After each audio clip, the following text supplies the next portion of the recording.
عارف رومی رحمۃ اللہ علیہ فرماتے ہیں کہ مثال دینے کے لیے بات سمجھاتے ہیں. فرماتے ہیں ایک شخص جنگل میں لکڑیاں کاٹنے جایا کرتا تھا تو شیر سے دوستی ہو گئی، یعنی ڈائریکٹ بادشاہ سے دوستی ہو گئی. اور بادشاہ بھی وہ جو جنگل کا بادشاہ ہے، جنگل کے بادشاہ سے دوستی ہو گئی. اب وہ لکڑہارا غریب آدمی تھا، لکڑیاں تو کاٹنی ہوتی تھی. تو وہ جنگل کا بادشاہ اعلان کر دیتا جانوروں کو کہ میرا دوست آیا، ایک تو کوئی تنگ نہ کرے، اور دوسرا یہ کہ سب لوگ مل کے اس کے ساتھ تعاون کریں. کبھی کوئی جانور لکڑیاں اکٹھی کراتا، کبھی کوئی اپنی پشت پہ گدھا، بیل، گھوڑا، خچر رکھ کے وہ لکڑیاں باہر چھوڑنے آتا. تو اب اس کی بڑی دھوم مچ گئی جنگل کے اندر. لکڑہارا مزدور تھا، وہ بادشاہ سے دوستی کر کے بادشاہ ہی بن گیا. وہ گھر آ کے نا بیوی کو اکثر بتاتا کہ میرا ایک دوست ہے، میں جاتا ہوں تو ساری پہلے ہی مخلوق کھڑی ہوتی ہے میرے استقبال کے لیے. دوستی جو بڑے سے ہو گئی ہے. بنا ہے شاہ کا مصاحب تو پھر ہے اتراتا، وگرنہ شہر میں غالب کی آبرو کیا ہے. ہمیں تو پوچھتا ہی کوئی نہیں، یہ تو بنا ہے شاہ کا مصاحب تو پھر ہے اتراتا، وگرنہ شہر میں غالب کی آبرو کیا ہے. تو وہ لوگوں کو بتاتا، بیوی کو بھی بتاتا دوست ہے. تو بیوی کہنے لگی اتنی تو تعریفیں کرتا، یہ نہیں بتایا کہ وہ جنگل کا شیر ہے، پر میرا دوست بتا دیا. بیوی کہنے لگ گئی کہ تو اتنا جو اس کا ذکر کرتا ہے تو کسی دن بلا کسی دن تاکہ اس کی دعوت کریں. اب اس نے پھر نہ اس کو پردے میں رکھا. کیا کہتے ہیں آج کل، سرپرائز دینا ہے، مگر سرپرائز دینا ہے. پردے میں رکھا کہ وہ شیر ہے. تو وہ بلا لیا گھر. اب اس کے لیے کچا گوشت، ظاہر ہے شیر نے کچا گوشت دکھانا تھا. وہ کہنے لگی پکانا کس طرح کا ہے؟ وہ کہنے لگا جب وہ آئے گا پھر بتاؤں گا. اب وہ کچا گوشت 2-3 بکرے ذبح کر کے ڈال دیے. وہ آ گیا شیر. عارف رومی کہتے جب وہ آیا نا تو اس کی بیوی نے دیکھا تو اس نے ایک سخت جملہ کہہ دیا. کہنے لگی اوہو، میں سمجھی تھی پتہ نہیں کون ہے، اس طرح کے درندے تیرے یار ہیں، کتے بلے دوست بنائے ہوئے ہیں، یہ کیا بات ہے؟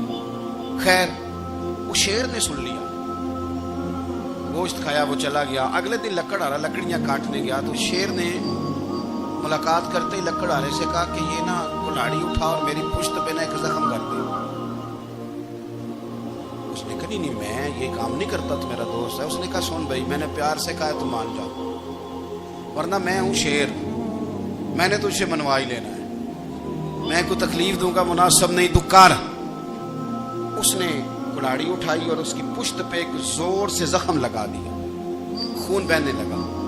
اس نے کہا تو نے آج کے بعد آنا ہے، لکڑیاں کاٹنی ہے، تجھے کوئی کچھ نہیں کہے گا، بس یہ ایک حکمت تھی جو میں نے کیا ہے. قصہ مختصر. وہ آتا رہا، لکڑیاں ملتی رہی، خدمت بھی ہوتی رہی. 6-8 ماہ گزر گئے. ایک دن شیر اس سے کہنے لگا یہ میرے ذرا بال اٹھا کے دیکھ، وہ جو تو نے زخم لگایا تو وہ کہاں پہ ہے؟ اس نے وہ بال اٹھا کے دیکھا تو زخم ملا ہی نہیں. کئی جگہ پہ ٹٹولا کا یار یہاں تھا، یہاں تھا، یہاں تھا. شیر نے پھر کیا کمال ہی جملہ کہا.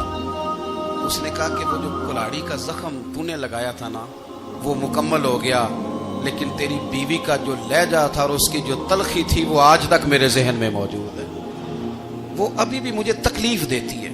وہ بات سوچتا ہوں مجھے اس نے درندہ کہا، اس نے میرے بارے میں اتنے کچے اور کمزور اور سخت جملے کہے، تو وہ بات مجھے بھولتی، وہ آج بھی میرے ذہن میں اسی طرح گونجتی ہے. تلخ جملے جو اس نے کہے اور خوفناک جو انداز اس نے اختیار کیا، وہ بات مجھے کبھی بھی بھولتی.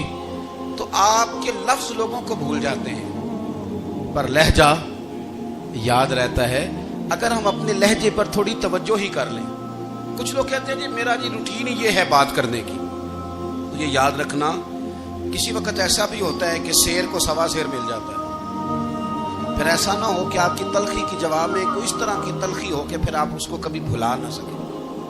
ہمارے ہاں نا یہ دور تیزیاں دکھانے کا دور ہے. کچھ لوگ ضرورت سے زیادہ تیزی دکھانے کی کوشش کرتے ہیں.